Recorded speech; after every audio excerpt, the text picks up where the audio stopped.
আসসালামু আলাইকুম। এই সৌদি আরবের মাটিতে বাংলাদেশী বলে কথা সবজি চাষ করব। এজন্য ১ম এ কিছু কোকোপিট মাটি আনছি। এরপর দিয়ে দিচ্ছি মরিচের বিচি।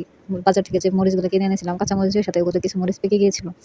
ওই পাকা মরিচের বিচিগুলো শুকিয়ে নিছি। তারপরে একটা টমেটো ছিল যেটা অর্ধেক পচে গেছে। ফেলে দেবো কেন? এটার বিচি দিয়ে টমেটো গাছ লাগাবো। এজন্য টমেটো বিচিগুলো দিয়ে দিচ্ছি। সবথেকে বড় কথা এই মাটি যে কষ্ট করে এনে দিছে যদি গাছ না হয় তাহলে আজকে আমার খবর আছে। যাই হোক, গাছ তো হইতেই হবে। এখন শুধু বোতল কেটে এগুলা মাটিতে লাগাচ্ছি চারা হওয়ার জন্য। চারা যদি হয় ভালোভাবে তাহলে সেগুলো আবার সরিয়ে অন্য জায়গায় লাগাবো।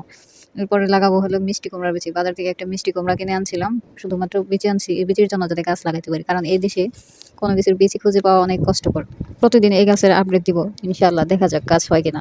খুব যুদ্ধ করেছি এই গাছ লাগানোর জন্য। সবগুলো গাছ বিচি লাগানোর পরে এই যে পানি দিয়ে দিছি। কিন্তু যে পরিমাণে পানি দিচ্ছি এখন ভাবছি এগুলো থেকে সাঁতার কাটা যাবে কিনা। যাই হোক এগুলো এখন এক কর্নারে রেখে দিব একটু ছায়াযুক্ত স্থানে যাতে চারাগুলো সুন্দর হয়। কারণ এই দেশে যে পরিমাণে রোদ নাহলে একদিনে আমার চারা হলে শুকায় মরে শেষ হয়ে যাবে। এক কর্নারে রেখে দিব দেখি চারা হয় কিনা। যদি চারা হয় তাহলে সেখান থেকে সরিয়ে অন্য জায়গায় লাগাবো। এমনকি বড় পরিসরে একটা সবজি বাগান দিব ইনশাআল্লাহ।